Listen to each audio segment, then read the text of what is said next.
Boa noite, pessoal. Bom, vamos dar continuidade aos nossos trabalhos, né, nossas aulas,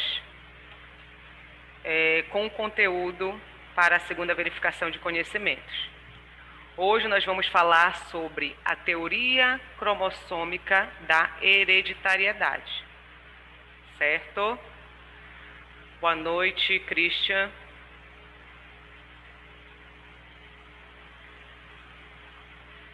Estou compartilhando aqui o conteúdo com vocês. Oi, professora, boa noite. Boa noite.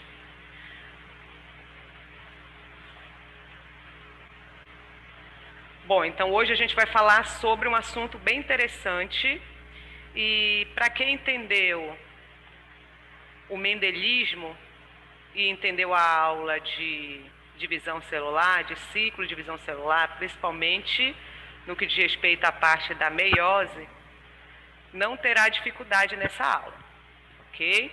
É uma aula teoricamente curta, mas que exige bastante atenção e o conhecimento de vocês do mendelismo. Mendel, há muito tempo, né, ele determinou, através dos seus experimentos, que a herança ela era determinada, né, por fatores, né? Então, os fatores que ele chamou de quê? De genes. E a transmissão desses genes da geração parental, né, dos pais para os filhos, fazia com que essas características fossem herdadas, transmitidas. Então, ele conseguiu, com seus experimentos com ervilha, determinar que as características são determinadas por genes, que ele chamou de quê? Quando ele começou os seus estudos. Você lembra, Christian? Do que ele chamou? Os fatores? Do que ele chamou genes? Acabei de falar a resposta, olha. De fatores, né? Ele falava os fatores. Só que mais para frente um pesquisador denominou esses fatores de gene. Então, a teoria cromossômica, ela vai justamente buscar essa relação que os cromossomos têm com a transmissão das características hereditárias. Porque Mendel já sabia que estavam nos fatores. Mas aí, naquela época, Mendel ainda não sabia onde os genes se localizavam, tá? Onde eles se encontravam. Mais para frente, foi descoberto que os genes, eles estão presentes onde? Qual é a casinha do gene? Qual é o local onde os genes estão localizados na célula? Em qual, Christian? Onde os genes estão localizados? Nos cromossomos. Eu não sei se é o seu áudio, não sei se você está respondendo, eu não estou conseguindo lhe escutar. Estou escutando uns barulhinhos estranhos, tá? Mas é nos cromossomos.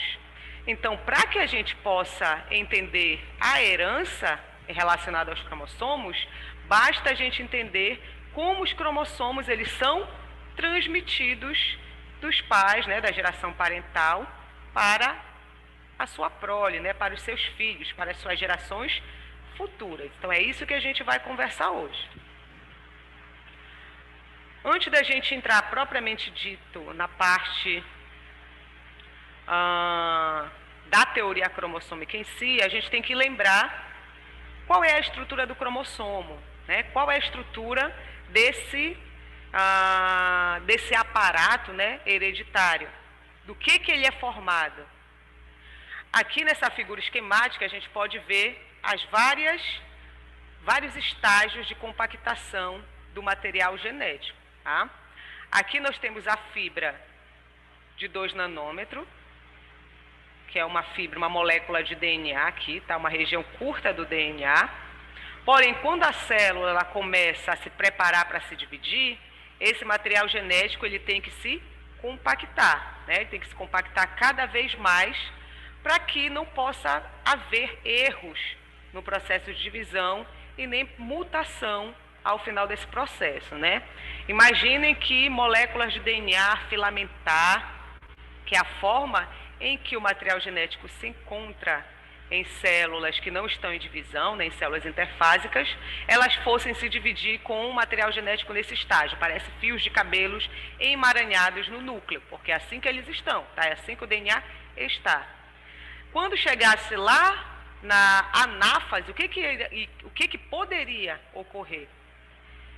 Esse material genético se enrolar um ao outro e aí acabar ocorrendo o que? Fragmentação, né? Quebra e perda de material genético, de fragmento genético, poderia gerar alterações irreversíveis para essa célula. Então, como Deus é maravilhoso e perfeito, o que ele faz? Ele instituiu esse processo de compactação do material genético para que ele não pudesse sofrer alterações, quebras durante o seu processo de divisão. Então aqui nós temos as várias formas que o DNA ele pode se apresentar, tá? Aqui é a fita de 2 nanômetros. Quando eu falo 2 nanômetros, de espessura, tá? Tá aqui dessa ponta, a outra ponta tem 2 nanômetros de extensão. Esse material genético, ele pode se associar com proteínas responsáveis por essa compactação do material genético, que são as histonas, as conhecidas histonas. Então aqui nós temos as histonas. Essas proteínas, elas são enroladas pelo material genético, ó. Aqui vocês podem ver esse fragmento aqui, nada mais é do que esse destendido aqui. Então esse DNA ele começa a se enrolar. Aqui ele já está no primeiro estágio de compactação, que a gente chama da fibra de 11 nanômetros. É aproximadamente 11 nanômetros, mas aqui esse autor ele já resumiu aqui, né? Ele não deixou essa numeração fragmentada, tá? Mas é em torno de 10 e uma fraçãozinha nanômetros, que é o material genético nessa forma de contas de um rosário, né? Parece aqueles rosários lá do terço, para quem é católico, com certeza vai lembrar. Essa porção aqui do DNA, esse estágio de compactação aqui, ele pode se compactar mais ainda, formando a fibra de 30 nanômetros. Ou seja, quando eu tenho esse material aqui todo mais compactadinho, fechadinho, eu vou formar a fibra de 30 nanômetros, tá? Aqui, a fibra de 30 nanômetros. Esse estágio pode se compactar mais ainda, tá? Se esse formato, né, essa distensão aqui, começar a se enrolar dessa forma aqui, ó, fazendo alças, eu vou ter esse estágio de compactação, que nada mais é do que uma secção, né, um corte do cromossomo numa forma estendida. Tá? Essa porçãozinha que vocês podem ver aqui em amarelo é essa porção de estendida aqui. Tá? Então, quando essa distensão ela começa a se enrolar, formando essas alças, eu tenho esse formato aqui, que é chamada fibra de 300 nanômetros, esse estágio de compactação. Essa porção pode se compactar mais ainda, né? Eles podem formar essas alças maiores ainda, formando a secção condensada de um cromossomo metafásico, e nada mais é do que essa porção aqui do cromossomo. Então, vocês podem observar que o DNA ele pode estar no estágio distendido, sem associação com proteínas, e quando a célula ela está em divisão, esse material genético ele se compacta. Em que fase do processo de divisão? Lá na fase de prófase, tá? Seja da mitose ou seja da meiose. Deu para entender o estágio de compactação aqui, Christian? Como é que o material genético ele se compacta até chegar no estágio de cromossomo? Tá? Então, esse estágio aqui é 700 nanômetros. Então, 700 mais 700 aqui, ó, é o cromossomo na forma em que a gente visualiza o cromossomo na metáfase da mitose ou da meiose, que é esse estágio mais condensado do material genético.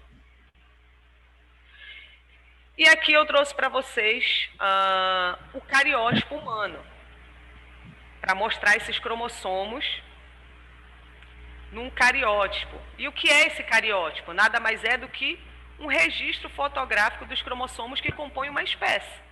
Quantos cromossomos a gente tem? 46 cromossomos no total. Por quê? Porque eles estão aos pares. A gente recebe um cromossomo da mãe e um cromossomo do pai de cada um dos tipos de cromossomos. Mas quantos tipos de cromossomos a gente tem? A gente tem 23 tipos de cromossomo, que aos pares fica quanto? 46, o dobro, tá? E o cariótipo, ele nada mais do que organiza os cromossomos de uma determinada espécie. Que espécie é essa aqui? É o cariótipo humano, a nossa espécie, o Homo sapiens, tá? Então aqui nós temos esses cromossomos organizados do 1 ao 22 e aqui o par de cromossomos sexuais, tá? Então aqui nesse cariótipo nós temos a representação de um cariótipo feminino ou masculino, olhando para ele? Feminino. Por que feminino? Porque ele é formado por 2 cromossomos X, né? XX. Se fosse homem, nós teríamos aqui nos cromossomos sexuais o quê? X, Y, tá? Então, o cariótipo humano nada mais é do que o registro fotográfico dos cromossomos mitóticos metafásicos. Eu coloquei mitóticos porque, em geral, o cariótipo é feito em laboratórios utilizando células metafásicas, tá? Células mitóticas metafásicas. Mas você poderia fazer também um cariótipo na metáfase meiótica. Mas, no geral, é na mitose, tá? Que a gente observa esses cromossomos no cariótipo. E quais são os critérios para eu organizar os cromossomos no cariótipo? O tamanho, que é em ordem decrescente. Então, o cromossomo 1 ele vem na frente por quê? Porque ele é o maior dentre todos os nossos cromossomos. Até chegar, né, o 21 e o 22, que são os menores cromossomos do nosso cariótipo. E aqui, separado, nós temos os cromossomos sexuais, que eles não são numerados, tá? Eles ficam à parte, ok? Então, se eu quisesse escrever isso, ficaria o quê? Em numeração 46, né, em números arábicos 46, porque é o total de cromossomos, e separado por vírgula ficam quem? Os cromossomos sexuais, né? Os cromossomos sexuais aqui, que é, no caso, XX.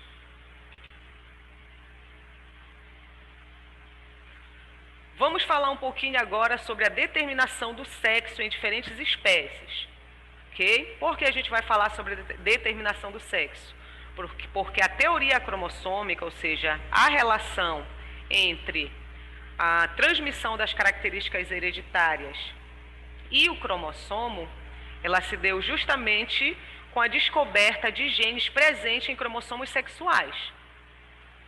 Certo? Então, por isso a gente vai falar um pouquinho sobre a determinação do sexo. Então, o sexo é o fenótipo mais conspícuo dos animais. O que é conspícuo, gente? É aquele fenótipo que eu consigo distinguir claramente, né? Claramente visível a diferença. Por exemplo, me citem aí diferenças da mulher para o homem. Quando eu olho uma mulher e olho um homem, eu olho e eu já consigo diferenciar. Certo? Quais são as características claramente distinguíveis, claramente visíveis entre um homem e uma mulher? As diferenças. A mulher, ela apresenta o quê, gente? Mamas, né? Então, a mulher apresenta mamas. Os homens não apresentam mamas, apresentam peito, mas não apresentam mamas. A mulher, ela apresenta uma quantidade maior de gordura no seu corpo, uma taxa de gordura maior, fazendo com que o corpo dela seja mais torneado. O homem, ele por ter uma quantidade menor de gordura e uma taxa maior de tecido muscular, o corpo dele é um pouquinho menos torneado do que a mulher, né? Ele é um pouquinho mais, digamos assim, a grosso modo, quadrado e mais musculoso. Então, existem várias diferenças, né? A mulher, em geral, isso pode ser cultura, mas ela usa os cabelos mais compridos, os homens usam cabelos mais curtos. As mulheres não apresentam pelos no rosto, os homens, em geral, né? Alguns podem não apresentar, mas, em geral, por eles apresentarem uma taxa de testosterona, que é o seu hormônio sexual masculino, né? Que proporciona a diferenciação das suas características secundárias. Ele apresenta a taxa desse hormônio maior do que a frequência, né, a taxa em mulheres, ele apresenta pelos pela face, né? Então, existem diferenças bem características entre homens e mulheres. Não só entre homens e mulheres da espécie humana, nos animais também. Em algumas espécies, o macho é maior do que a fêmea, ou o macho é menor do que a fêmea, a coloração é diferente. Aqui entre leões, né? O leão, ele tem a juba, ele já é maior do que a fêmea, né? Do que a leoa não tem juba, a leoa é menor. Então tem várias características bem visíveis que irão distinguir o sexo masculino do sexo feminino. Mas o que determina... Oi, Christian. Cavalo marinho. Por que tem essa questão do cavalo marinho de engravidar e né? Eu acho que ele é menor, né? Fale um pouquinho mais perto do seu áudio, que eu não estou conseguindo escutar. Essa questão do cavalo marinho, que é dele ser pequeno? Também por ele, no caso, engravidando. Porque ele engravida? Não é que ele engravide, né? Ele tem uma estrutura fisiológica que permite, seria uma espécie, como eu posso dizer, do hermafrodita, né? Ele consegue produzir os dois tipos de gametas. E aí ocorre fecundação, teoricamente ele engravidou. Mas isso não quer dizer que ele não possa também fecundar, os seus espermatozoides, fecundar os ovos da fêmea. Certo? É os dois, no caso. Desculpa. Os dois, no caso, que podem engravidar. Os dois podem gerar prole. Tá. Eu imaginei que fosse só o macho. Não, acredito que não. Tá? Mas eu posso checar isso pra ti. Aí na próxima aula tu me cobra. E você pode checar também. Tá? Então... Só é o cavalo marinho? Oi? Só é o cavalo marinho? Tem essa diferença? Que tem esse tipo de comportamento sexual? Se só é o cavalo marinho? Acredito que não, né? Na natureza a gente tem tantas surpresas que é bem capaz de terem outros e eu não recordar aqui. Tá? Então, voltando aqui, em relação à determinação do sexo nas diferentes espécies. Como é que ocorre a determinação do sexo na espécie humana? Isso daqui, com certeza, não é muita novidade para vocês, porque vocês viram isso, com certeza, lá no ensino médio, tá? Mas a gente vai entrar um pouquinho mais a fundo na parte molecular, de como é que isso acontece. Então, na espécie humana, o sistema é chamado de sistema XY. Por que sistema XY? Porque esses dois cromossomos são os cromossomos que determinam a diferença sexual, tá? Sendo que o macho, o homem, ele é considerado sexo, aqui representando aqui, ó, o símbolozinho masculino, ele é considerado sexo heterogamético. Por que ele é considerado sexo heterogamético? Porque ele apresenta como cromossomos sexuais o cromossomo X e o cromossomo Y. Tá? Então, dois tipos de cromossomos. Já a mulher é considerada o sexo homogamético. Por que homo? Homo de igual. Ela apresenta como cromossomos sexuais dois cromossomos X. Então, eu te pergunto aqui, quem é que determina o sexo? É o homem ou a mulher? O homem. O homem, né? Por quê? Porque ele consegue produzir dois tipos de gameta. um gameta, um espermatozoide contendo o cromossomo X e espermatozoide contendo o cromossomo Y. Se o espermatozoide contendo o cromossomo X fecundar o ovócito secundário, eu vou ter o sexo feminino ou masculino? Cromossomo espermatozoide contendo X, fecundar o ovócito da fêmea, da mulher. Eu vou ter um bebê feminino, uma menina ou menino? Uma menina. Menina, né? Porque X com X, fêmea.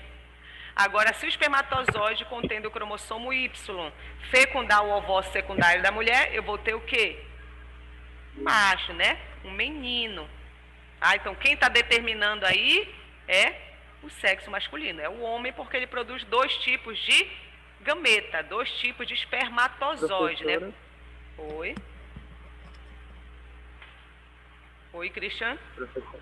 Tô ouvindo. Eu tinha visto uma reportagem, mais ou menos assim, bem antiga, que falou sobre uma mulher que tem problema, e aí ela não conseguia produzir, uma coisa assim, e aí só nascia homem. Ela não conseguia produzir o quê? O cromossomo X, mas eu não entendi direito. A gente vai chegar lá. Nós vamos chegar lá. Isso daí a gente chama de femininização testicular, tá? Algumas pessoas, elas apresentam genótipo feminino, mas fenótipo masculino. A pessoa é XX, mas é um homem. Fenotipicamente é um homem. E o diferente acontece. Uma pessoa é XY, XY seria o quê? Homem, né? Homem. Mas apresenta todas as características fenotípicas de mulher. Tá? Isso devido a um gene que está presente no cromossomo Y, chamado de SRY, ou seja, isso é devido a uma mutação, tá? Nesse gene, ou a ausência ou a presença dele em determinado cromossomo onde ele não deveria estar, tá? A gente já vai chegar, é bem interessante essa parte aí. Mas vamos aqui na parte fácil, isso aqui está bem facinho. Então, entendeu por que aqui é heterogamético? Porque ele forma 2 tipos de gametas. Homogamético a mulher porque só é XX, tá? A mulher só vai doar para os seus filhos o cromossomo X. O homem pode doar o X ou o Y. Até aí, né? Tranquilo. E nas aves, nas borboletas e alguns répteis, como é o sistema de determinação sexual? O sistema é do tipo ZW, tá? Os cromossomos sexuais são ZW. E aqui já é o inverso da espécie humana. Enquanto na espécie humana o homem era o sexo heterogamético, a mulher homogamético, aqui o homem já é o sexo homogamético. Por quê? Porque o macho ele apresenta os cromossomos sexuais ZZ. E a fêmea já vai apresentar os cromossomos sexuais ZW, desculpa. Ou seja, ela vai produzir 2 tipos de ovócito. Tá? Mas nem sempre o sexo é determinado por essa diferença cromossômica, tá? Às vezes, o sexo é determinado com influência do ambiente. Tem a participação cromossômica, claro, mas tem a influência do ambiente que é crítica na determinação do sexo. Um exemplo é o caso das tartarugas marinhas. Como é que a tartaruga ela vai ser macho e como é que a tartaruga vai ser fêmea? Isso vai depender do ambiente, da temperatura em que os ovos eles são incubados. Tá? Tartaruga colocou, né, fêmea colocou lá vários ovos. Se esse ovo ele foi incubado numa temperatura maior que 30 graus Celsius, o indivíduo vai desenvolver as características sexuais femininas, tá? Fenótipo sexual feminino. Agora, se o ovo, né, o tempo estiver frio, a temperatura não está a 30 graus Celsius, nem maior, Não está, na verdade, maior que 30 graus Celsius, está menor, menor ou igual a 30 graus Celsius de incubação desses ovos. Aí eu vou ter o quê? Um macho. Então, quem é que está determinando o sexo aí? É a temperatura. E a temperatura é um fator ambiental, né? Um fator abiótico. Deu para entender? Deu. Um outro sistema também de determinação sexual é o sistema que acontece nas abelhas, que é o sistema haplodiplo. Haplo de haploide, diplo de diploide. Ainda lembra que é haploide e diploide? Haploide é quando eu tenho apenas um conjunto cromossômico daquela espécie. Diploide quando eu tenho 2 conjuntos cromossômicos. Quais são as nossas células haploides, células humanas haploides? São os nossos gametas, né? Quantos cromossomos tem o espermatozoide? 23. Ele é haploide. Quantos cromossomos tem o ovócito secundário? 23. Ele é haploide. Quantos cromossomos tem a célula ovozigoto, que é a célula proveniente da fusão do espermatozoide com o ovócito secundário? 46. Ela é diploide. Certo? As nossas células somáticas. Por que somáticas? Porque elas apresentam 2 conjuntos cromossômicos, 46 cromossomos. A maioria delas apresenta 46 cromossomos. Mas alguns tecidos do nosso organismo, do nosso organismo, como por exemplo as células hepáticas, elas podem apresentar um número maior de cromossomos, tá? Isso a gente vai ver em alterações, na aula de alterações cromossômicas. Mas isso é normal. Isso é normal para a gente, porque como esse tecido ele tem um metabolismo muito acelerado, ele precisa de mais genes. Como ele precisa de mais genes, ele precisa ter mais cromossomos, tá? Então, voltando aqui, o sistema haplodiplo que irá determinar o sexo em abelhas. Quando o ovócito das abelhas, né, o ovo das abelhas, que é haploide, ele é fecundado pelo espermatozoide, o que acontece? Essa célula se torna diploide. Certo, Cristian? E aí eu tenho o quê? O desenvolvimento do fenótipo sexual feminino. Aí vai ser fêmea. Tá? Então, quando o ovócito é fecundado, eu tenho uma célula diploide fêmea. Quando o ovócito está ali solitário, não vem nenhum espermatozoide ao encontro dele, ou seja, ele não é fecundado, eu tenho uma célula haploide ou diploide? Haploide, né? Continua com metade de cromossomos. E aí eu vou ter um indivíduo macho. Certo?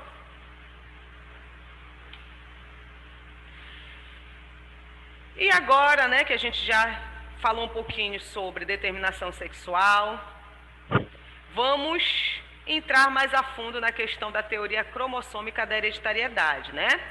Então, a gente já falou que os genes, eles estão presentes onde? Eles estão presentes no cromossomo, que está onde? No núcleo das células, certo? Então, quem é que vai explicar essa relação do cromossomo com a transferência desses genes? A meiose, né? Porque a meiose que é o tipo de divisão celular responsável pela produção de quem? Dos gametas, certo? E como é que eu, Tatiane, como é que nós transmitimos as nossas características para os nossos filhos?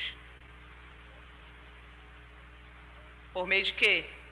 Por meio da fecundação, né? Quando eu dou o meu gameta, o parceiro doa o gameta dele, ocorre fusão, e aí eu vou ter a minha prole, o meu filho, tá? Então, quem é que participa desse processo de transmissão? Qual é o tipo de divisão? Mitose ou meiose?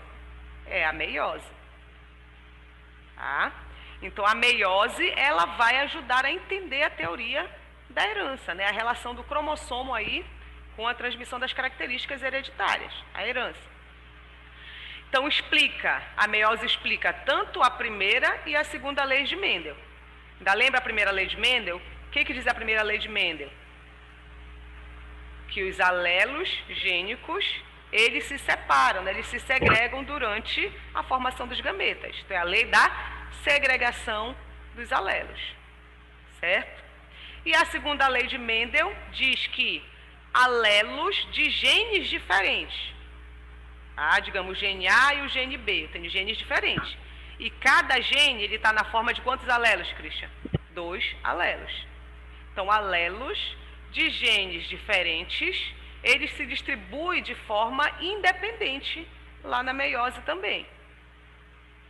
Certo? Eu vou mostrar isso em esqueminha. Mas primeiro, só para relembrar o que diz a primeira e a segunda lei de Mendel. Então, a meiose ela vai explicar a primeira e a segunda lei de Mendel. Mendel já tinha postulado isso lá, né, no século XIX. Lá na metade do século XIX, 1800 e tarará. Mas foi mais à frente que descobriu-se que o gene ele apresenta uma localização específica na célula e é devido à presença do gene no cromossomo que ocorre aí a transmissão, né, desse gene do indivíduo para as suas gerações.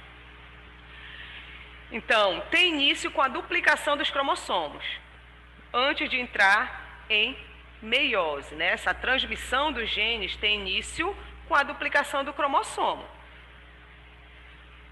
Em que fase, ainda lembra em que fase ocorre a duplicação do cromossomo? Em que fase do ciclo celular? É lá na fase S da intérfase, tá? Lembra? G1, S, G2? Na fase S acontece o quê? A duplicação do cromossomo, tá? Ou seja, se eu tenho 2 cromossomos, cada um duplica, vou ter o quê? 4, né? Em condições únicas. Depois eles vão se unir e se apresentar na forma de 2 cromátides. Mas vamos olhar aqui no esqueminha, ó. Cromossomo da mãe, aqui em verde escuro, azão, dominante. Cromossomo herdado do pai, aqui em azul, tá? Então, todos nós temos cromossomos que vieram do pai e cromossomos que vieram da mãe. Isso está bem claro, né? Então, aqui o cromossomo da mãe e o cromossomo do pai. Quando entra, né, essa célula germinativa, que são as células que vão dar origem aos nossos gametas, quando essa célula entra na fase S da intérfase, lá do ciclo celular, antes de entrar na meiose propriamente dita, o que acontece? A duplicação aqui do cromossomo. Então, olha aqui, ó, Christian. O A está em uma única fita. Duplicou aqui, ó. Agora tem 2 A, tá vendo? Aqui eu tenho um cromossomo. É cromossomo E, só que esse cromossomo está na condição de uma única cromátide, que é a forma que os cromossomos estão na gente. Os cromossomos estão na gente na forma de uma única cromátide, tá?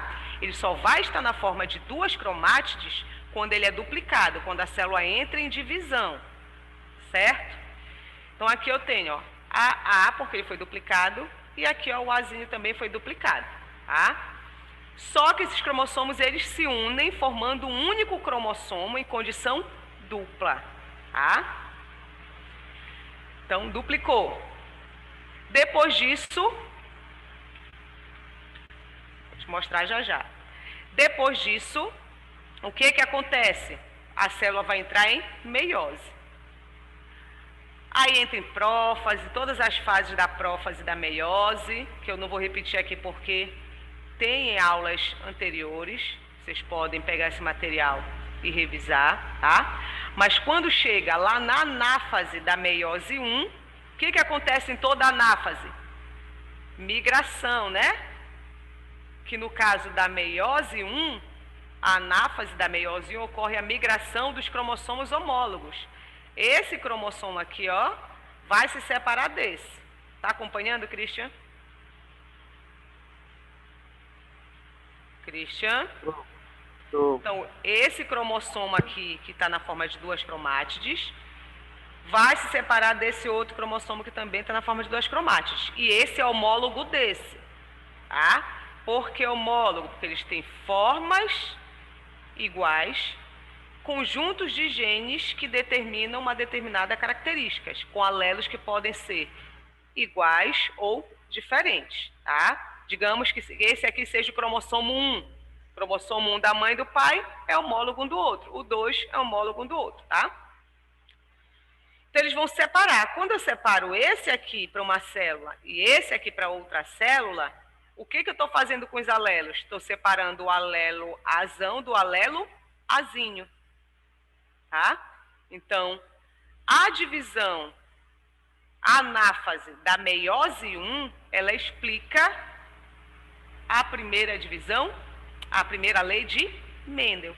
Porque a lei da segregação, separação, tchau, alelos um do outro, eles são separados ali.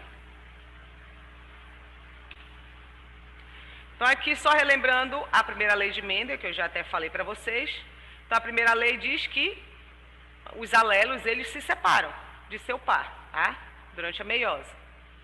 E a segunda lei diz que alelos de genes diferentes distribuem-se de forma independente. Por quê?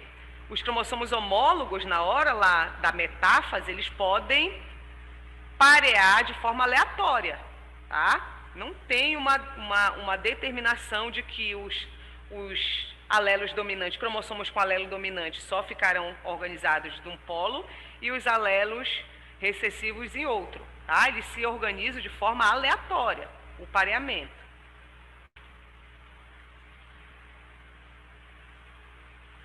E como a teoria foi provada, como a teoria cromossômica da hereditariedade foi provada? Já se sabia, por volta de 1900, que a estrutura celular ela já era bem conhecida, né? Então, já se conhecia bem a estrutura da célula, mas não se sabia a localização exata dos genes. Não se sabia onde os genes estavam localizados. E isso era uma busca para os pesquisadores que procuravam entender o processo de transmissão das características hereditárias. Então, em 1910, isso já no século XX, biólogos já suspeitavam a localização dos genes. Eles já suspeitavam que os genes estivessem nos cromossomos.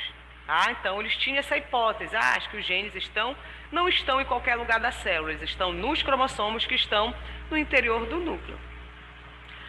Um dos principais pesquisadores que buscaram entender onde os genes estavam localizados foi Thomas Morgan, né? Thomas Hunt Morgan e o seu estudante Calvin C. Bridges, tá? Que foi um aluno de Morgan e que foi uma das peças cruciais para que Morgan, juntamente com ele, conseguissem determinar a presença dos genes nos cromossomos e a transmissão desses genes relacionados com o sexo.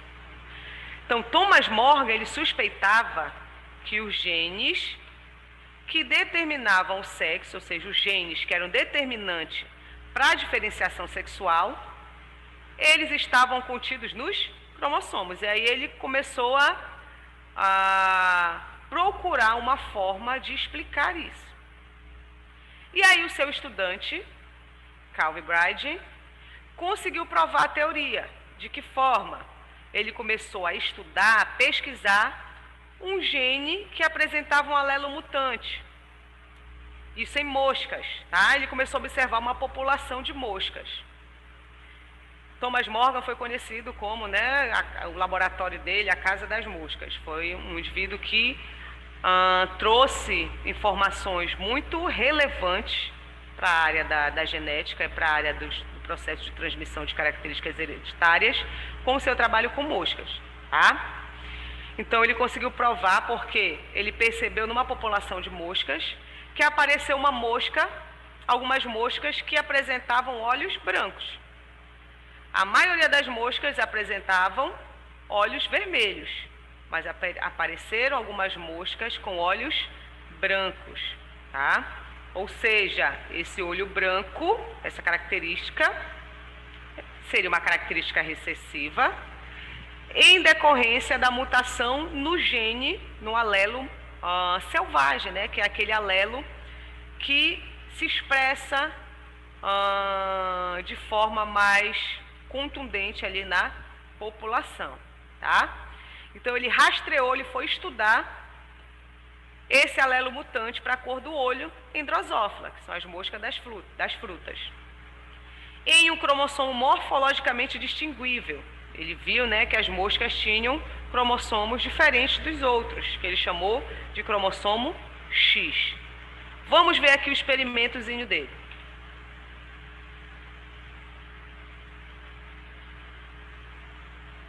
Então, aqui do meu lado esquerdo, observe aqui, ó, uma mosca fêmea sendo cruzada com uma mosca macho.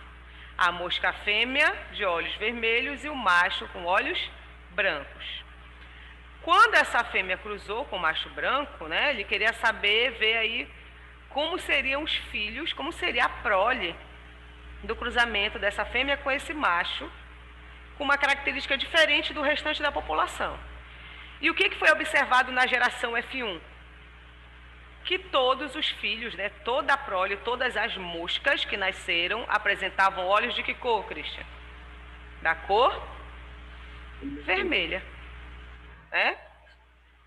E aí, seguindo o raciocínio dos experimentos de Mendel, Thomas Morgan e seu estudante Calvin Bridges, eles pegaram uma fêmea e um macho da geração F1, proveniente dessa geração parental, né, dos papais, e cruzou uma mosca fêmea com uma mosca macho dessa prole aqui, desse cruzamento.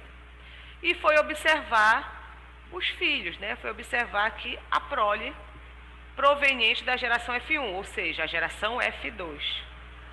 E o que ele observou? Que 3/4 do total de moscas apresentavam os olhos vermelhos. E apenas 1/4 das moscas, isso do sexo masculino, se a gente for fazer uma estimativa da população total, tá? Mesmo somando machos e fêmeas. Seria o quê? 1/4 do total de moscas com olho branco. E aí, o que ele propôs? O que ele foi investigar a fundo em relação à presença de um determinado gene que determinasse essa configuração de prole. E aí ele foi desenhar esquematicamente, né? Ele foi tentar explicar essa teoria, assim como Mendel explicou a teoria do cruzamento com as ervilhas, tá? Da espécie Pisum sativum. Então aqui ele foi, esse cruzamento aqui, ó, esse esqueminha aqui está sendo representado aqui, já com cromossomos e genes, tá? Então a geração parental, fêmea, XX, tá, Christian? XX, fêmea. Macho, XY, tá? Cromossomo, cromossomo, cromossomo, cromossomo. Vamos representar agora genotipicamente, vamos olhar para o gene. Ele chamou essa mosca que ele cruzou aqui de homozigota dominante. Por quê? Porque ela apresenta o quê? Os alelos dominantes, do tipo selvagem. O alelo selvagem, ele é representado por esse mais, tá? Olha o maisinho aqui representando o alelo selvagem. Qual é o gene? O gene W. Esse gene, ele está associado, né, ele expressa o que? Ele determina a cor do olho nas moscas. O alelo mutante, né, o gene selvagem, o alelo selvagem sofreu uma mutação e gerou esse alelo mutante, chamado aqui de W, tá? E ele está sem o maisinho, sem o positivo aqui sobrescrito, por quê? Porque ele é o mutante, o selvagem tem o maisinho. Então ele cruzou essa fêmea aqui, homozigota dominante, com os dois alelos selvagem, com o macho apresentando olhos brancos, por isso que o cromossomo está todo branquinho aqui, tá? Para facilitar didaticamente o aprendizado de vocês. Macho com olho branco, tá?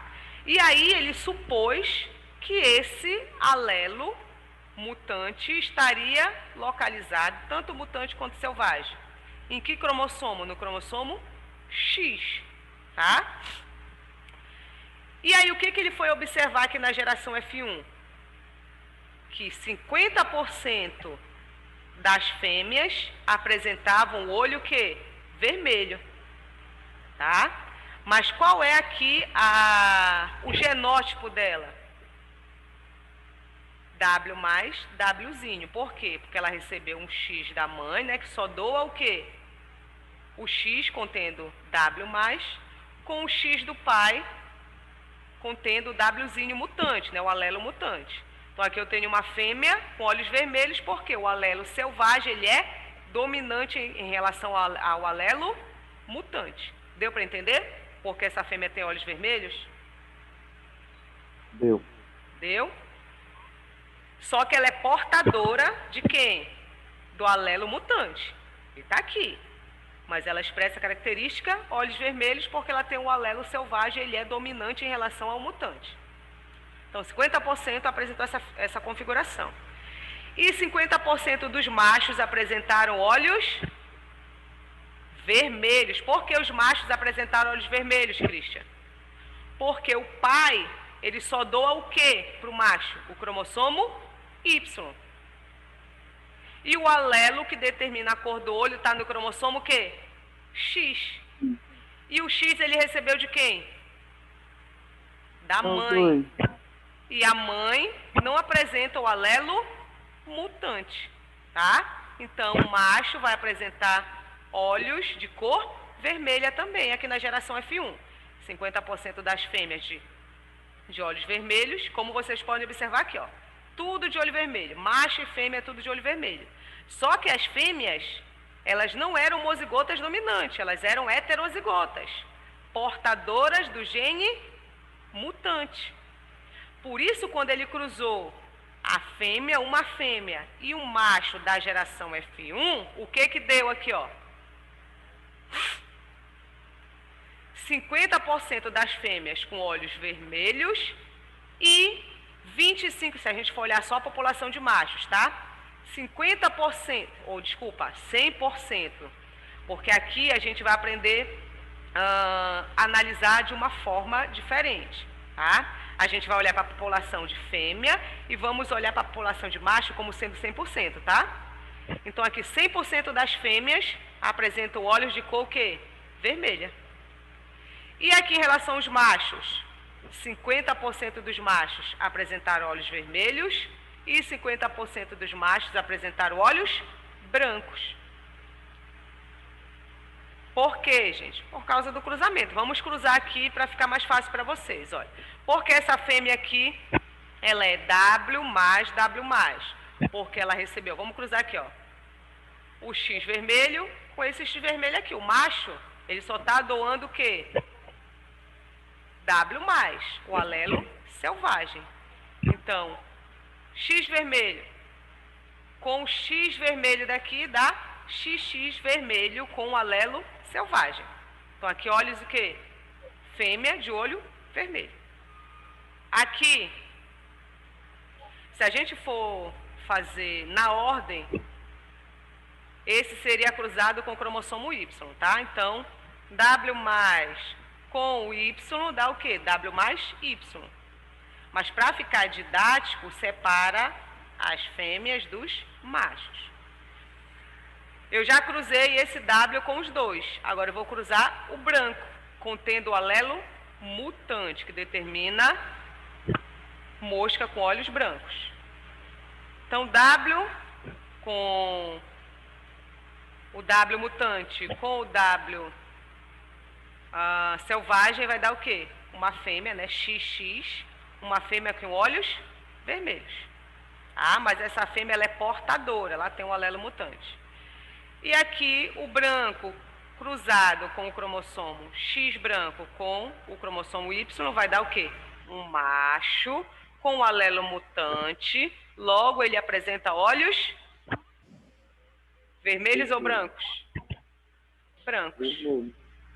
Branco, olha aqui. Aqui com esse aqui, tá? O X contendo alelo mutante com o Y. XY macho. Mas como apresenta o alelo mutante, ele apresenta olhos brancos. Está até aqui o cromossomo X branco para representar que ele apresenta a mutação. Certo, Christian? É. Tem certeza? Sim. Olha lá.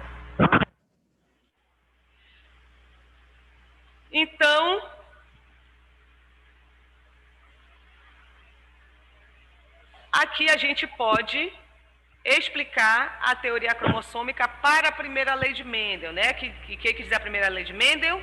Que os alelos, eles se separam, né, durante o processo de formação dos gametas. Então, aqui na metáfase, quando os cromossomos homólogos, eles pareiam um com os outros, aqui já passou pelo processo de duplicação do material genético, lá na fase S, aqui já é metáfase. Na metáfase, os cromossomos homólogos se organizam onde? No equador da célula, para que eles possam se separar, tá? Da meiose 1. Então, o cromossomo duplicado aqui, do pai, da mãe e do pai, eles vão se separar onde? Na anáfase 1, certo?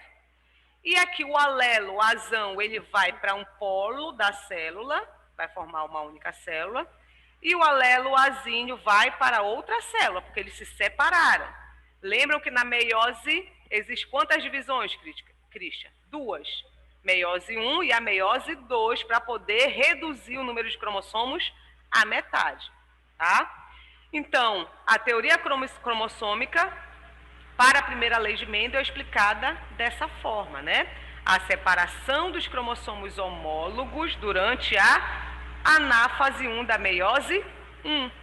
Porque cada homólogo está levando para a sua célula resultante quem? O seu alelo. Então, os alelos que estavam juntos aqui, ó. O azão está junto do azinho aqui, na célula diploide, né? Na célula que contém os 2 cromossomos homólogos juntos. Aqui esses homólogos estão se separando. Logo, cada um vai levar o quê? Os seus alelos diferentes. Certo? E na telófase 2,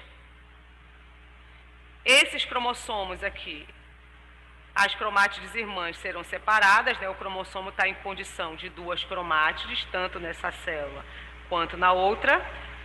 Esses cromossomos, né, essas cromátides irão se separar, formando o quê? 4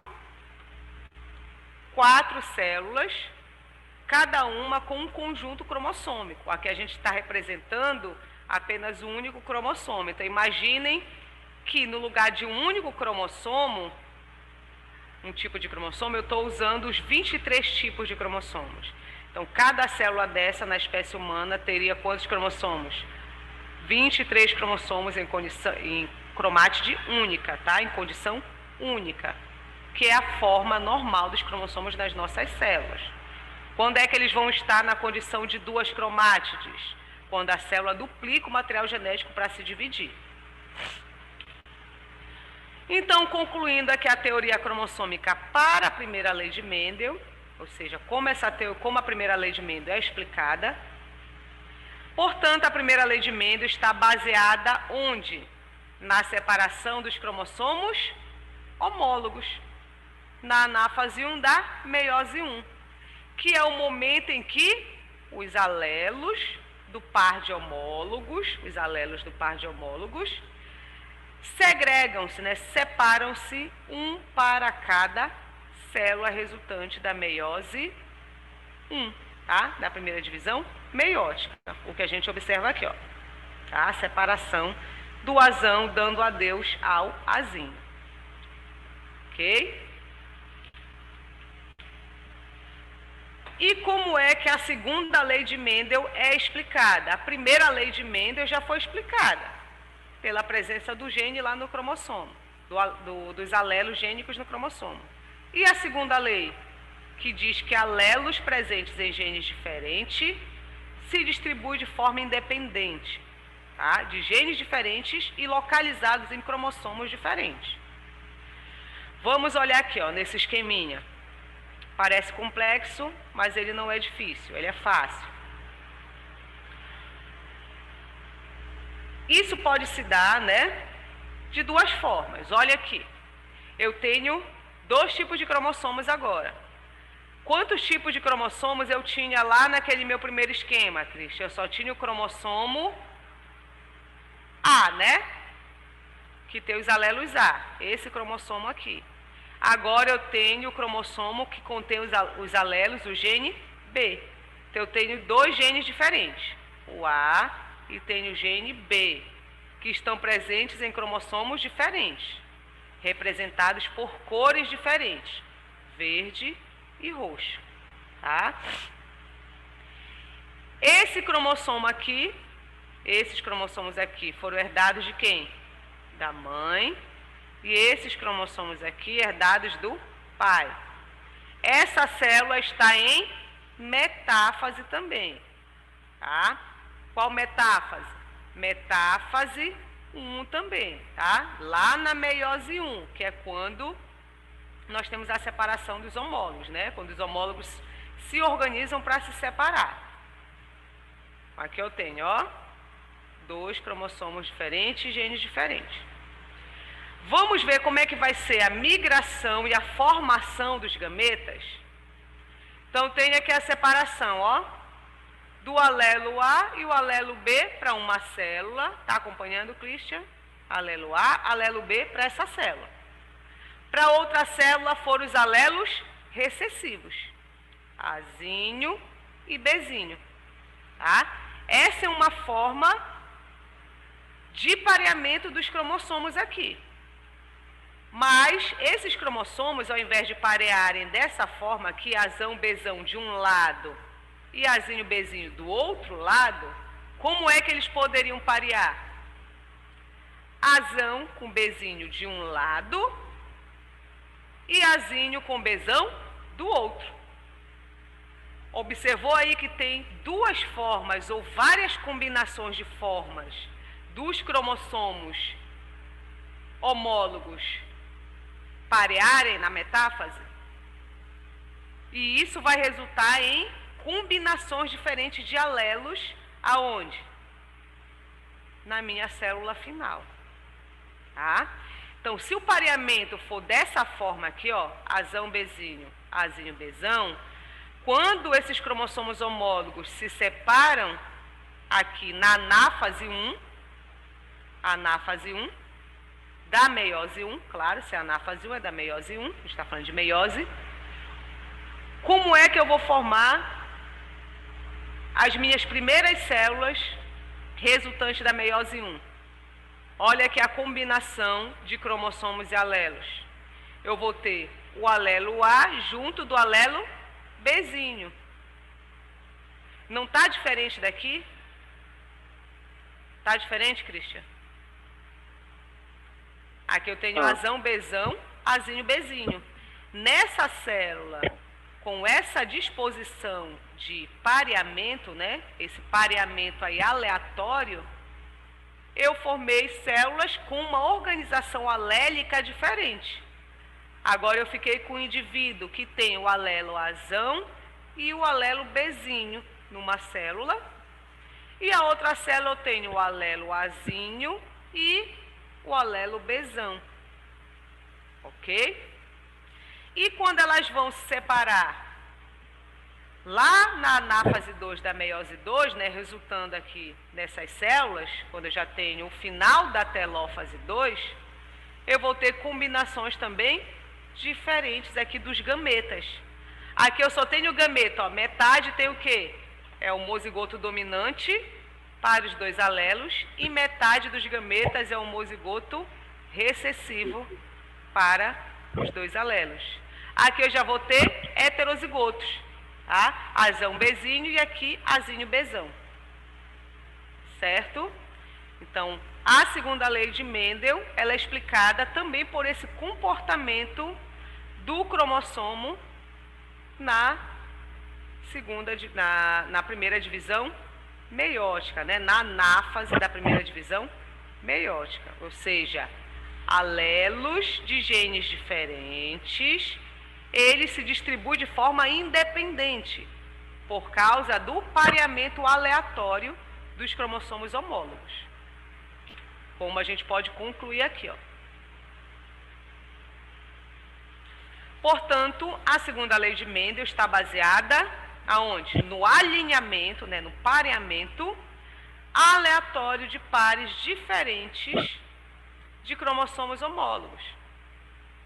Na metáfase da meiose 1, proporcionando a distribuição independente dos alelos de genes diferentes, localizados em cromossomos diferentes. Porque se tiver localizado no mesmo cromossomo, aí sempre vai formar a mesma constituição gamética. Agora, se tiver em cromossomos diferentes, a distribuição é independente.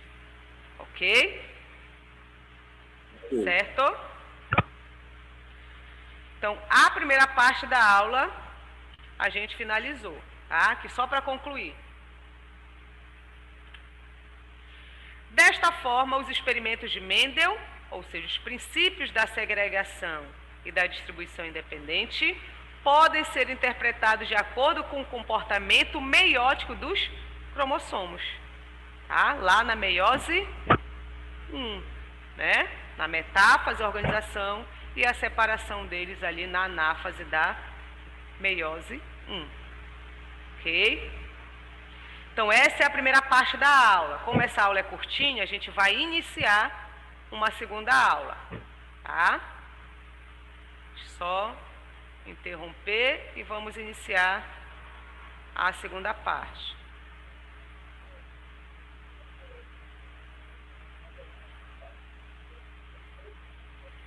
E essa segunda parte a gente vai terminar na próxima aula, tá? Se for ficando muito extensa a aula.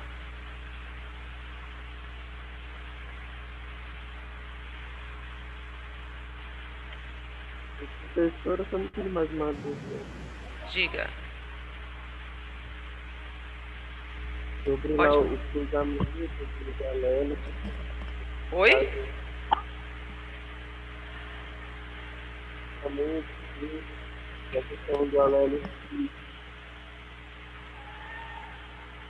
Eu não tô caso, fala. E no caso, quando a minha mãe tentou ter 5 filhos, ela queria ter menina. E aí nas 5 vezes ela não conseguiu. Aí quando eu fui fazer a laqueadura, o médico falou pra ela que ela tinha algum problema no óvulo que ela não poderia ter. Não ela poderia ter menina? Que ela não ia ter menina. Não, esse médico aí, ele faltou às aulas de genética, com certeza. Porque a gente viu na aula passada, em probabilidade genética, que qual é a probabilidade em cada nascimento, né? Cada vez que uma mulher tem um filho, qual é a probabilidade de nascer homem ou nascer mulher? 50%. Então, a cada nascimento é 50%, para um e para outro.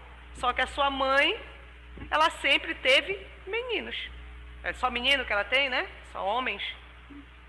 Não tem problema nenhum com os gametas dela.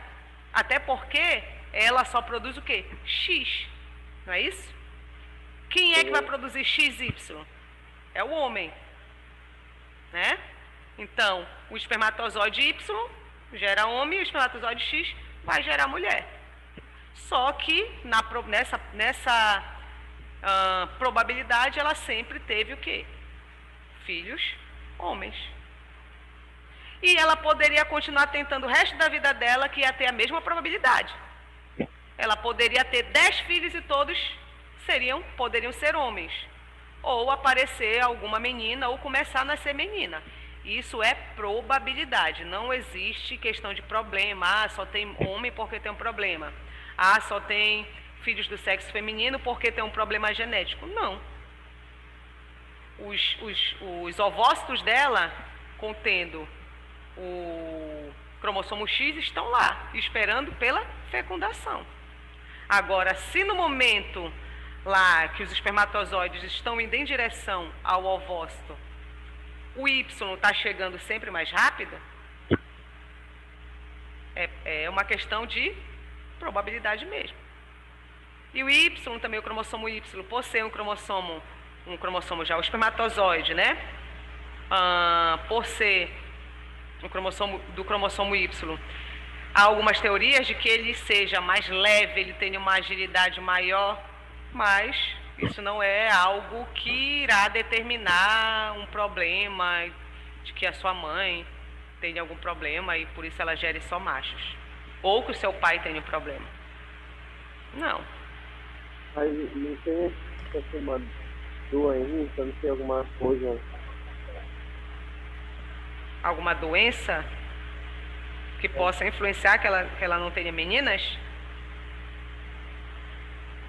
É isso a pergunta? Se tem alguma doença, alguma coisa. Não tem meio que lógica porque a mulher produz um cromossomo X. Só aí por isso também eu não entendi. Mulher só produz cromossomo X. Mas então, assim, não tem... Não. É probabilidade mesmo. Tá? A cada nascimento ela pode ter menino ou menina, só que tem vindo mais menina. Aí ela parou de tentar agora. Foi na época ela fez uma certa, foi na época que ela dura que o médico abriu ela e também. Ela tinha.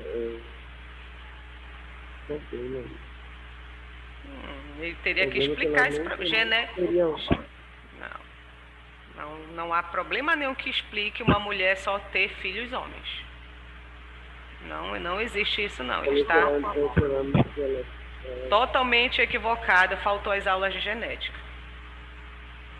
Tá, vamos falar agora de herança ligada ao sexo. Tá? Aqui que a gente vai ver, Cristian, aquilo que você perguntou, né, da mulher que teria a constituição genotípica masculina, mas era mulher. Tá? Então isso daqui eu vou pular, porque a gente já viu na aula anterior. Eu costumo dar essas aulas, tanto uma quanto a outra separadas.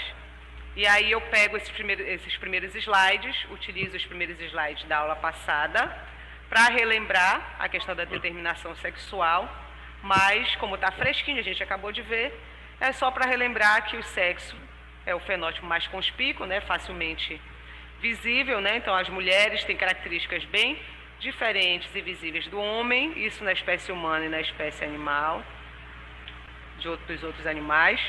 Relembrando aqui o cariótipo, que é um conjunto, né, de cromossomos, um registro fotográfico dos cromossomos que irá organizar os tipos de cromossomos, podendo mostrar, através do cariótipo, tanto alterações nesses cromossomos, tanto no número quanto na estrutura do cromossomo, e também mostrar se esse indivíduo é macho ou fêmea. No caso aqui é mulher, né, 46XX. Se fosse XY, seria homem. O sistema da espécie humana é o sistema XY, o homem é o heterogamético, porque produz dois tipos de espermatozoide, né, o contendo X e o contendo Y, dois tipos de gameta. E a mulher é o sexo homogamético, porque ela só produz um tipo de gameta, é só X. E o cromossomo Y, como a gente já falou lá na aula anterior, ele é o determinante do sexo. Por quê? Porque se o espermatozoide contendo Y fecundar o ovócito secundário da mulher, o indivíduo será fêmea. Se o espermatozoide contendo o cromossomo X fecundar o ovócito secundário da mulher, nós teremos o indivíduo do sexo feminino. Tá? Então, ele é o chamado determinante do sexo. Isso, gente, se tudo estiver normal, tá? Se não houver nenhuma mutação nesses cromossomos. Se tudo estiver tranquilo, XX mulher, XY homem. Então, o Y é o determinante. Ok? E quais foram as evidências? O que mostrou que o Y é que determina o sexo?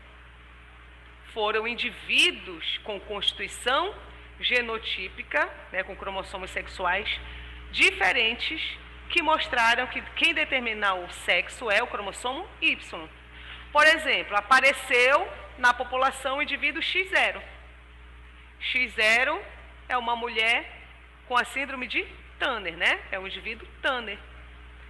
X0 não tem o quê, Cristian? Que tem a ausência de quem? Do Y. não é? X0, né? A ausência do Y? Sim. Certo? Então, basta não ter o Y, basta o Y estar ausente para o indivíduo desenvolver as características sexuais femininas, para ser mulher. Tá? E aqui, eu tenho 2x, mas eu tenho quem? O Y. Isso daqui é a constituição genotípica de cromossomos sexuais, que determina a síndrome de Klinefelter, né? Isso daqui a gente sabe, essa constituição genotípica, que é um homem. Eu posso ter XX, mas basta a presença do Y para determinar que esse indivíduo apresente o sexo masculino. Deu para entender? Sim. Então, o Y presente, macho. O Y ausente, fêmea. Então, quem determina o sexo aí é o Y, certo? Mas, aí eu pergunto para vocês, o que tem de tão especial nesse Y, molecularmente, para que quando ele esteja presente, o indivíduo desenvolva o fenótipo sexual masculino? Porque tendo Y é homem. É devido à presença de um gene chamado de SRY,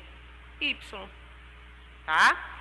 Esse gene, ele codifica, ou seja, ele apresenta o código, né, genético para produzir, né, para codificar quem? Uma proteína chamada de TDF, que significa, do inglês, tá? A sigla é em inglês. Fator determinante de testículo, ou fator determinante de sexo. Vocês podem ver com essa nomenclatura também. Mas a sigla é fator determinante de testículo. Então, esse gene, ele codifica essa proteína, esse fator. E esse fator, ele é importante porque ele vai estimular células das gônadas embrionárias lá do embrião. O embrião está se formando. Aí, entre todos os tecidos que estão se formando, tem a gônada. A gônada, né, que vai ou a gônada feminina ou a gônada masculina. Mas, quando ele é embrião, a gônada ainda está indiferenciada. Não sabe se vai ser homem ou mulher. Tá? Se o indivíduo ele tem o cromossomo Y, ele tem o gene SRY. Se ele tem o gene SRY, ele vai produzir quem?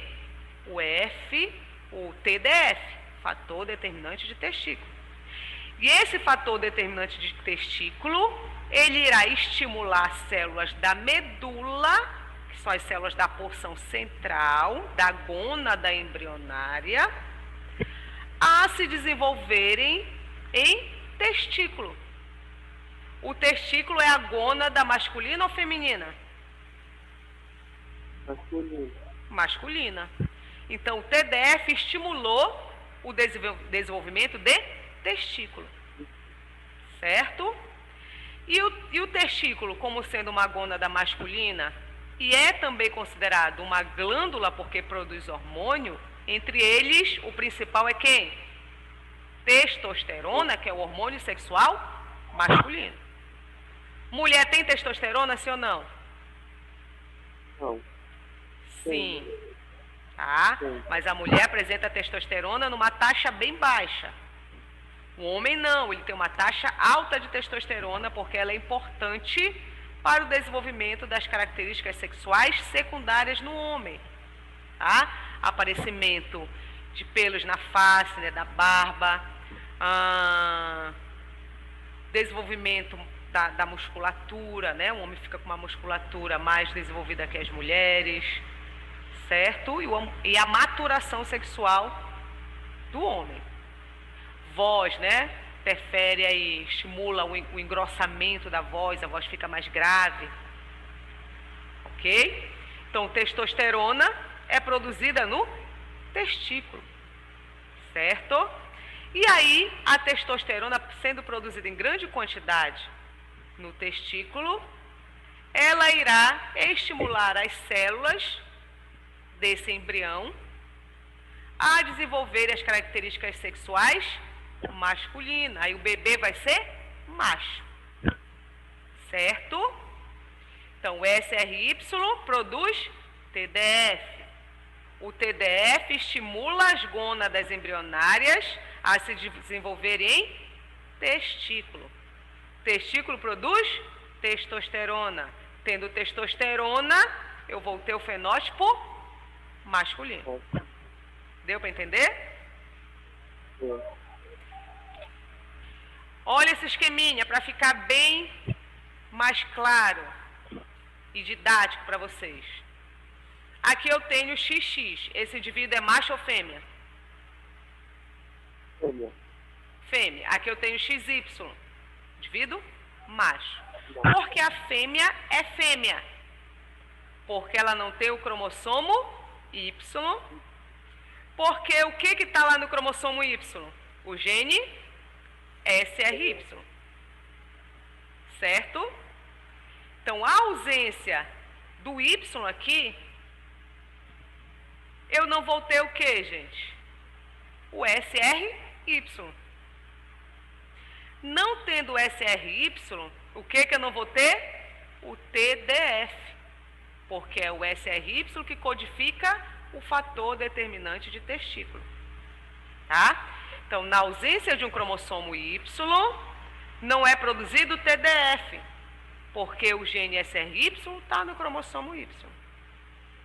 Não tendo o TDF, ou seja, na ausência do TDF, as células do córtex, olha, aqui é a região cortical e aqui é a região medular. Tá? A medula são as células que estão na porção interna das gônadas embrionárias. E o córtex é essa organização celular externa. Não tendo TDF, as células do córtex da glândula embrionária vai se desenvolver em ovário. E o ovário é a gônada feminina. Tá? São gônadas femininas aqui, tá? Gônadas diferenciadas, testículo e ovário. O ovário produz testosterona? Não. Não tendo testosterona, o embrião ele vai desenvolver as características femininas. Deu para entender, Christian? Sim. Tudo pela ausência, no caso aqui da mulher, do cromossomo Y, que contém o gene SRY, que produz TDF. Tá? Agora aqui no macho, cromossomo X, cromossomo Y. Aqui em vermelhinho está sendo representada a porção do cromossomo que contém o código do gene SRY, tá? Aqui é o gene SRY. Tendo o gene SRY, eu vou ter TDF? Sim, né? Porque ele que codifica o TDF. O TDF presente, o que ele vai fazer?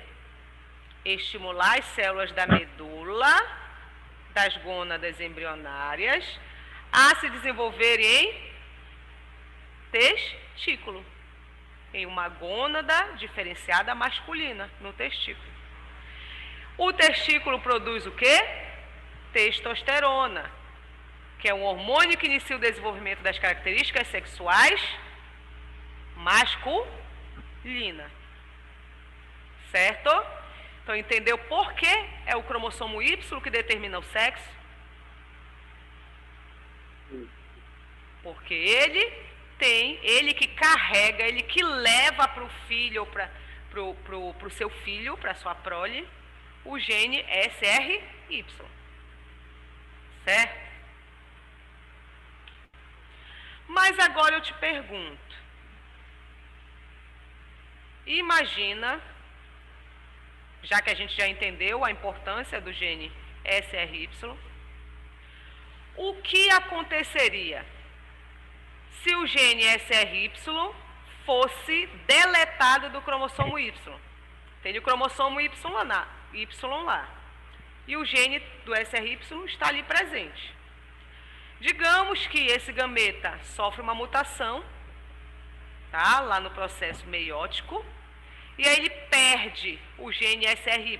O gene SRY é removido, é deletado do cromossomo Y. De um indivíduo que apresente XY. Ou se o gene SRY fosse inserido no cromossomo X, de um indivíduo XX. O que aconteceria, Christian? Seria as síndromes, não? Esse indivíduo aqui, que tem... aconteceria uma alteração, né? Uma condição anômala, não é normal. Esse indivíduo aqui, ele seria macho ou fêmea? Ele não tem o gene SRY. Ele seria fêmea, porque ele não tem o gene SRY. Eu não vou ter TDF, eu não vou ter desenvolvimento de testículo, não vai ter testosterona. Agora esse indivíduo que é XX, que normalmente seria uma mulher, mas o gene SRY foi inserido nesse cromossomo. O que acontece com esse indivíduo? Ele vai ser macho ou fêmea? Macho. Muito bem, entendeu? Então, a inserção do gene SRY no cromossomo X, em indivíduo XX, o indivíduo vai ter fenótipo masculino, por mais que ele tenha um genótipo sexual feminino, tá? É aquele homem que é XX. E o contrário aqui, se ocorresse a deleção do gene SRY, do cromossomo Y, em indivíduo XY, esse homem, apesar de ter cromossomo, né, o genótipo sexual masculino, ele vai apresentar o fenótipo feminino. É uma mulher completa, só que ela tem testículo. Tá? Desculpe, aqui não tem testículo porque não tem o gene SRY. Tá? Certo? Não tem o gene SRY, então é feminino. Tá? Não seria um macho, seria uma fêmea.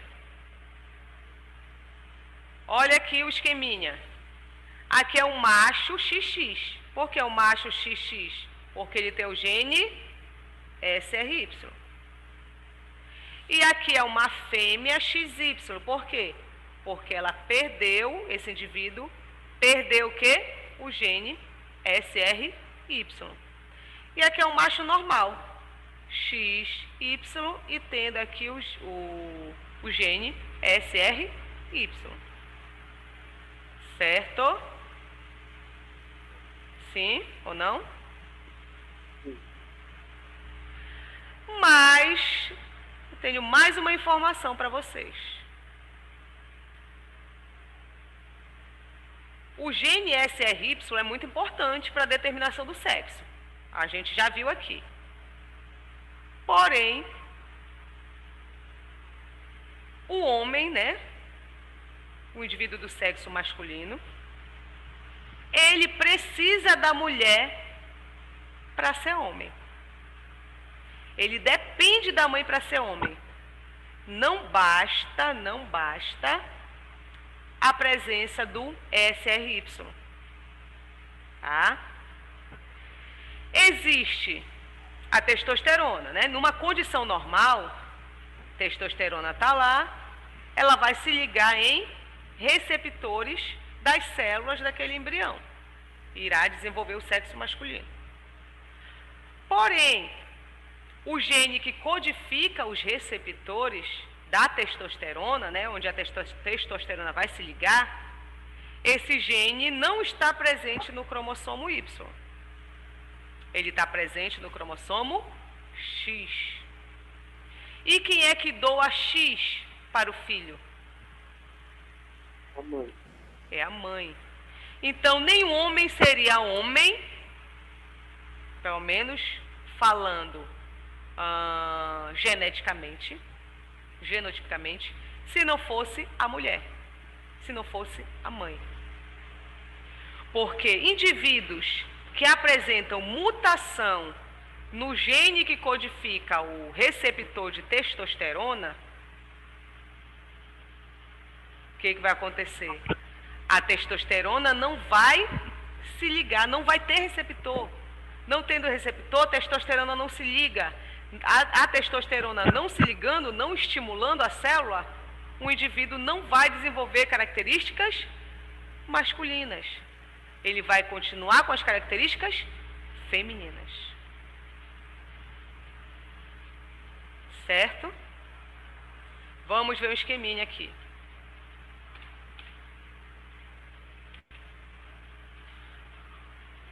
Antes de mostrar o esqueminha para vocês, isso que eu acabei de falar, essa condição é chamada de feminização testicular. Tá? Que é determinada por uma mutação no gene TFM. É esse gene que codifica o receptor da testosterona. Tá? Presente em várias células do embrião. Então, essa feminização testicular é determinada por essa mutação desse gene. E esse gene está presente onde? No cromossomo X. Tá? O gene TFM normal, né, um homem normal, que o X tem o gene TFM não mutado normal, ele vai produzir o que, Christian? O receptor da testosterona. E aí, o gene SRY vai fazer todo aquele processo, vai ter testosterona, ocorre a ligação e o indivíduo vai desenvolver o sexo masculino, tá? Homem normal. Então, o gene TFM normal, que é o selvagem, codifica receptores de testosterona, os quais estão presentes em várias células do nosso organismo.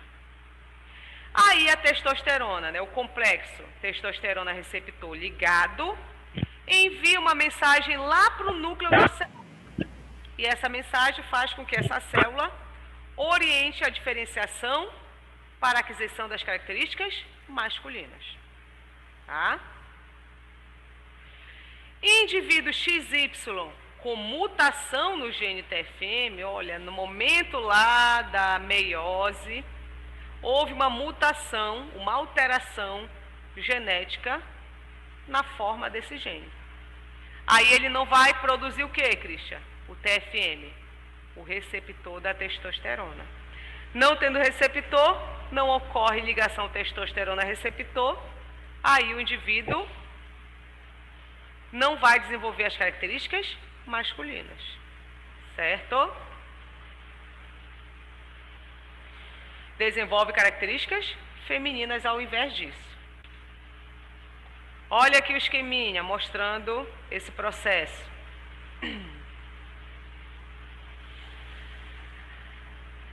Aqui é um indivíduo normal, tá? Olha, o macho normal com o gene TFM tipo selvagem. Não tem mutação aqui, tá?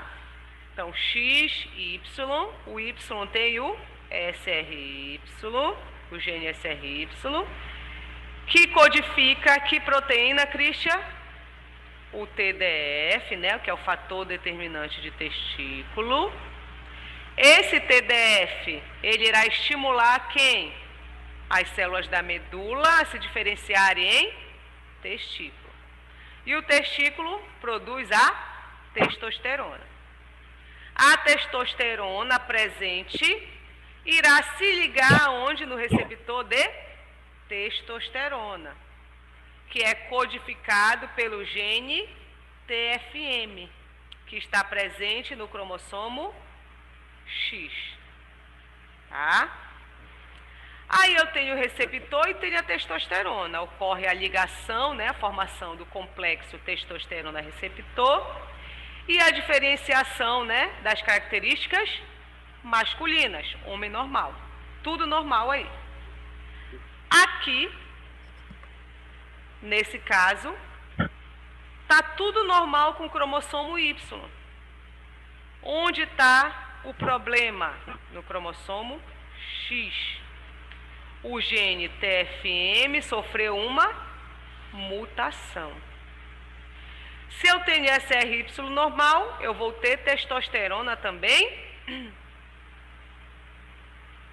normal, né? Vou produzir a testosterona normalmente, certo? mas eu não tenho o TFM normal, ele está mutado. Se ele está mutado, ele não vai codificar quem? O receptor da testosterona. Ok?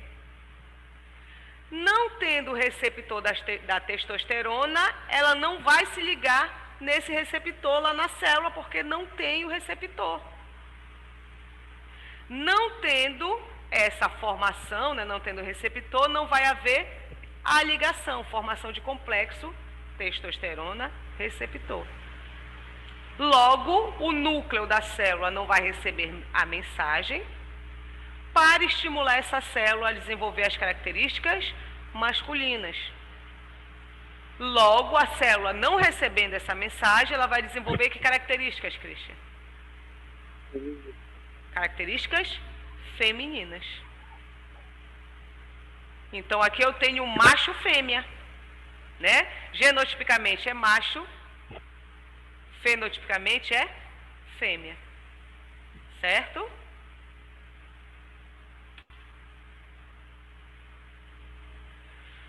Então, vamos falar agora sobre alguns genes que estão ligados aos cromossomos sexuais. A gente já viu que os cromossomos sexuais, eles vão determinar o sexo, né? Porém, existem algumas anomalias que são causadas por mutações presentes em genes desses cromossomos, tá? Mutações em genes desses cromossomos. A maioria que a gente conhece dessas anomalias são aquelas ligadas ao cromossomo X. Tá? Exemplo de uma condição ligada ao cromossomo X, a uma herança ligada ao cromossomo X, a hemofilia, tá? Que é um distúrbio da coagulação. Pessoas hemofílicas, elas têm a tendência a ser não tratadas, o tratamento é super fácil, tá? Mas lembrem, numa época muito distante em que não tinha todo um avanço da ciência, um avanço da medicina. As pessoas hemofílicas morriam. Por quê? Porque elas não têm a capacidade, né, de realizar a coagulação normal, coagulação sanguínea normal. Então, a tendência é essas pessoas sangrarem até a morte. Tá? Então, a hemofilia é um distúrbio de coagulação. E ela é causada por mutação em genes que codificam fatores de coagulação. Nós temos vários fatores de coagulação, entre eles o fator 8 e o fator 9. E dependendo da mutação em genes diferentes para esses fatores, eu vou ter tipos de hemofilia diferente, hemofilia A e a hemofilia B. O resultado é o mesmo, tá? Problemas de coagulação. Só que a hemofilia A, ela ocorre por meio de mutação no gene que codifica o fator de coagulação do tipo 8. Então, a hemofilia A é causada pela mutação em um gene que codifica o fator 8 de coagulação. A B é causada por uma mutação em um gene que codifica o fator 9 de coagulação, tá? Fator 9 aqui de coagulação, certo? E onde esses genes estão, Christian? Em que cromossomo? No X ou no Y? No cromossomo X, tá? A gente está falando de mutações ligadas ao cromossomo X, tá? Então, aqui a gente pode observar alguns cruzamentos de pessoas hemofílicas com pessoas normais, tá? Ou pessoas portadoras com pessoas hemofílicas. Vamos ver como é que ocorre a herança desse gene da hemofilia, uma vez que ele está presente em que cromossomo? No cromossomo X. Um homem hemofílico, para ser hemofílico, ele precisa apresentar a mutação, tá? E o homem, como ele é XY, basta ter um gene, né, um alelo mutante para que ele seja hemofílico, certo? Um homem, para ser normal, o X dele cromossomo X dele não pode estar com o alelo mutante. Tá? Não pode ter o alelo para mutação. O gene que codifica mutado, que codifica lá os fatores. Tá? Tem que estar normal. Já a mulher, para que ela seja hemofílica, ela tem que ter os 2 alelos mutantes nos 2 cromossomos X, uma vez que ela é XX. Tá? Normal, ela pode ser de 2 tipos, homozigota ou heterozigota. Homozigota porque ela apresenta os 2 alelos normais. Tá? Os 2 genes são normais. Aqui é uma mulher normal também, tá, Christian? Mas por que eu tenho um cromossomo vermelho e um cromossomo preto? Porque o preto apresenta o alelo normal e o cromossomo X vermelho apresenta o alelo mutante, tá? Apresenta a mutação para hemofilia. Certo? E aqui a mulher hemofílica. A bonequinha, ela tá metade branca e metade vermelha, para didaticamente te mostrar que ela é uma mulher normal, mas ela apresenta o alelo mutante, tá? Então ela é uma normal, a gente chama de normal portadora. Que apesar dela ter o fenótipo normal, ela apresenta o alelo mutante. E ela pode doar esse alelo mutante para os seus filhos, certo? Então, olha esse cruzamento aqui, ó. Uma mulher e um homem normal. Todos os filhos são normais, desde que não haja nenhuma mutação lá no processo de formação desse indivíduo, dos gametas desse indivíduo, tá? Agora, se eu cruzar aqui, ó, uma mulher e um homem normal, e aparecer, se os 2 forem normais, a mulher não é normal portadora, tá? Quando aparece a bonequinha toda branquinha, porque ela tem os 2 alelos normais. Mas apareceu um filho aqui, ó, hemofílico. Mas a mãe, nem o pai, tem um alelo mutante. Então, esse indivíduo, ele só pode ser hemofílico devido a uma mutação que aconteceu no seu gene. Tá? Ele herdou esse alelo mutante da mãe? Não, porque ela não tem. Durante o processo de divisão, né, das suas células, ou durante a formação do seu gameta, houve uma mutação nesse gene, que acabou fazendo com que esse indivíduo fosse portador da hemofilia, né? No gene que codifica um daqueles fatores. Outras situações, como essa daqui, ó, uma mulher portadora cruzou, né? Teve relações com um homem normal. Então, se essa mulher portadora, qual é o genótipo dela, Christian? É X, Hzão, né? Que é o alelo normal. E XHzinho. Por que Hzinho? Porque é o alelo mutante, né? O recessivo. Certo? E esse homem normal, como é que ele é, genotipicamente? X, Hzão ou Hzinho? Hzão, porque ele é normal, ele não tem o alelo mutante. E Y, tá? Porque o homem é X, Y. Os homens normais, né? Aí a mulher portadora cruzou com o homem normal, olha como são os filhos. XHzão com XHzão dá o quê? XHzão, uma mulher normal, tá? Homozigota normal, essa bem aqui. XHzão com Y é um homem normal ou um homem hemofílico? Homem normal. Normal, que é esse daqui, tá? XHzão Y. Já cruzamos um X. Vamos cruzar o outro X agora? XHzinho, XHzão. Uma mulher normal ou uma mulher hemofílica? Uma mulher normal. Normal, só que ela é portadora. Por isso que a bonequinha tá branca e vermelha. Então, essa mulher bem aqui. XHzão, XHzinho, tá? E XHzinho Y é um homem, que é XY. Normal ou hemofílico? Esse com esse.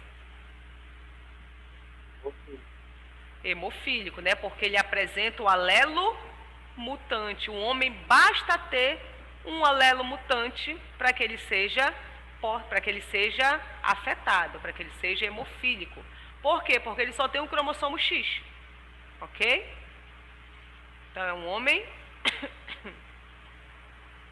hemofílico. Tá? Então, entendeu por que essa representação aqui? Esses são os filhos desses pais. Mãe normal portadora com homem normal. Eu posso ter o quê? 50% dos filhos homens normais, 50% dos filhos homens hemofílicos. E em relação à população feminina, eu posso ter 50% de mulheres normais, totalmente normais, e 50% de mulheres normais portadoras, mas todas são normais, fenotipicamente, certo? E nesse cruzamento aqui, ó, uma mulher normal portadora com um homem hemofílico. Olha o que vai dar. Então, essa mulher normal portadora, como é que ela é, Christian? XHzão, XHzinho. E o homem que é hemofílico, ele é XHzinho, Y. Então, XHzão com XHzinho dá uma mulher normal portadora. Essa aqui, ó. XHzão com Y dá o quê? Um homem normal. Tá aqui ele.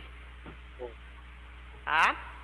XHzinho com XHzinho, eu tenho uma mulher hemofílica. É essa bem aqui, ó. E XHzinho com Y, eu tenho um homem hemofílico. Então, 50% da população feminina, 50% é o quê? Hemofílica. E 50% é normal portadora. Olhando para os meninos, para os filhos homens, eu vou ter 50% hemofílico e 50% normais. Certo? Certo, Christian? Sim. Agora, se eu cruzar uma mulher normal com homem hemofílico, como serão os filhos? XHzão, XHzão, né? Porque ela é normal homozigota. Tá? Se fosse portadora, aparecer a metade vermelha e a metade branca. E esse homem aqui, ele é hemofílico. XHzinho, Y. Como seriam os filhos? XHzão, XHzinho, uma mulher normal ou hemofílica? Normal portadora. Normal portadora, tá? Aqui a mulher normal portadora. XHzão com XHzinho, também normal portadora. Tá aqui, normal portadora, normal portadora. O outro XHzão. XHzão. Ou agora com os Ys. XHzão Y é um homem normal ou hemofílico? Hã? Normal. Normal, né? XHzão com Y, normal. Esse aqui. XHzão Y, normal também. Então, observe, se uma mulher normal, homozigota, tiver filhos com um homem hemofílico, todos os filhos homens serão o quê? Normais. Porque a mulher, o homem, ele só recebe o cromossomo Y do pai. E ele recebe o quê? O cromossomo X da mãe. E se a mãe não tem o alelo mutante nenhum dos cromossomos X, todos os filhos serão o quê, Christian? Normais. Tá? Então, por mais que o pai seja hemofílico, mas a mãe for normal e homozigota, todos os filhos homens serão normais. Tá? Porque da mãe ele só recebe X. E esses X todos não têm o alelo mutante. Certo? Agora, como serão as filhas desse casal? Todas serão normais, mas serão portadoras. Porque o pai é hemofílico. Se o pai é hemofílico, o cromossomo X dele apresenta o alelo mutante. E ele não doa para a filha o X? Ele doa o X com alelo mutante, a mãe doa o X normal, a menina vai ser normal, mas ela vai ser portadora. Isso quer dizer que se ela tiver um filho ou uma filha, ela poderá doar esse alelo mutante para o filho ou para a filha. Certo? Uma outra condição ligada ao cromossomo X é o daltonismo. Então, todo mundo conhece também essa condição genética, né? Essa anomalia genética. O que é o daltonismo? São pessoas que têm distúrbio da visão de algumas cores. Ah, tem pessoas que não conseguem enxergar o verde, tem pessoas que não conseguem enxergar o vermelho, tem pessoas que não conseguem enxergar o azul, tá? Então, essas 3 cores aí, elas estão associadas ao... Oi? Eu pensei que fosse só do vermelho. Não. Tanto vermelho, verde, quanto azul, tá? Pode ser que na população uma das mutações sejam mais frequentes. Por isso você vê mais pessoas daltônicas para o vermelho, ou pessoas daltônicas para o verde, ou pessoas daltônicas para o azul, tá? Sendo que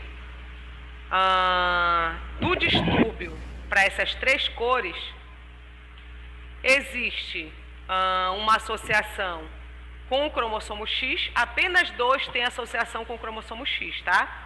Apenas 2 tipos de genes estão associados ao cromossomo X, que é o receptor, né, o gene que codifica o receptor para verde e o gene que codifica o receptor para o vermelho. Apenas eles são ligados ao X. A mutação para indivíduos que apresentam daltonismo em relação ao distúrbio da cor azul, o cromossomo não é um cromossomo sexual, tá? O cromossomo é um cromossomo autossomo. Ah, então, esse gene que codifica o receptor para a cor azul, né? Ele está presente no cromossomo autossomo e não no cromossomo sexual. Ok? Então, a gente sabe que a gente consegue visualizar as diferentes cores, os diferentes objetos, devido à presença de 2 tipos celulares na nossa retina, que são os cones e os bastonetes. Tá? Os cones, eles proporcionam a visão em cores, então a gente consegue enxergar cores devido à presença dessas células, e os bastonetes proporcionam a visão em preto e branco. Nos cones estão presentes receptores para diferentes frequências luminosas, né? Para as cores diferentes. Então, mutação em genes que codificam proteínas, receptores, né? Que irão proporcionar a visão da cor verde, eu vou ter o indivíduo daltônico para o verde. Ele não vai conseguir enxergar o verde. Se eu tiver a mutação na proteína receptora da luz azul, eu vou ter o daltonismo para a cor azul. O indivíduo não vai ter a capacidade de diferenciar essa cor, de enxergar essa cor. Se eu tiver a mutação no gene que codifica o receptor para a cor vermelha, o indivíduo vai ser daltônico para o vermelho. Sendo que 2 desses genes estão presentes onde? Em cromossomo X. E um gene, que é o pro azul, a proteína que recebe ali a frequência pro azul, está presente onde? No cromossomo autossomo. Tá? Então, mutação em 3 proteínas receptoras de luz, das frequências diferentes de luz, nos cones retinianos, que são as células que proporcionam a visão em cores, que está aqui, podem gerar esse distúrbio, né? Esse distúrbio de visão chamado de daltonismo. Ok? Então, mutação em qualquer um desses genes que codificam tais proteínas gera o daltonismo. Então, aqui só tem uma figurinha esquemática mostrando a frequência aqui, tá? De algumas cores diferentes que representam ali esse distúrbio. No caso, o gene que codifica o receptor para o azul está presente onde? No autossomo, né? Então, não é uma condição ligada a cromossomo sexual. O para o verde está onde? No cromossomo X. E o para o vermelho também está no cromossomo X. Então, a gente pode também fazer aqueles cruzamentos que a gente fez para hemofilia. Certo? Então, aqui só uma figurinha, um esqueminha, para mostrar como seria a visão de um indivíduo normal e como é que seria a visão de um daltônico. E eu queria que tu me dissesses que esse indivíduo ele é daltônico por qual tipo de mutação? Em que cromossomo e para qual cores? Olhando para cá e olhando para cá. Que cores do cone esse indivíduo aqui daltônico não consegue enxergar desse cubo mágico aí?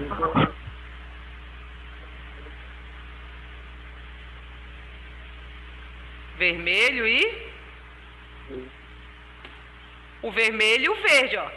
Olha aqui a posição do verde. E aqui a posição do vermelho. Isso quer dizer que esse indivíduo ele tem uma mutação em genes presentes em que cromossomo?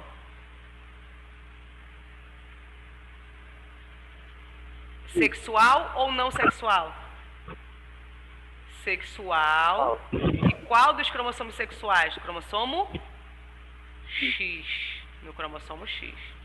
E aí, não tendo o receptor para esses comprimentos de luz, o indivíduo não vai conseguir enxergar nem o verde e nem o vermelho. Certo? E agora vamos falar sobre as mutações ligadas ao Y. A gente já falou das mutações, né, ligadas ao X. Vamos falar das mutações ligadas ao Y. O Y ele é um cromossomo bem menor do que o X. Logo, ele apresenta menos genes também do que o X. Tá? Ele possui cerca de 250 genes e o X já vai apresentar 3 vezes mais genes que ele. O X apresenta 1000 genes. Então, mutação no Y vai interferir na fertilidade. Então, indivíduos que apresentam mutação no cromossomo Y vai levar à infertilidade desse indivíduo. Portanto, não é repassada para a próxima geração. Se o indivíduo ele é estéril, né? Ele não é fértil, ele não vai passar essa mutação para os seus filhos. Aquele caso que a gente viu lá da femininização testicular, o indivíduo ele tem uma mutação lá no gene SRY, ele acabou desenvolvendo características femininas. Certo? Então, é por isso que a gente não tem condições aí ligadas ao cromossomo Y, uma vez que mutações nele geram o quê? Infertilidade. Tá certo?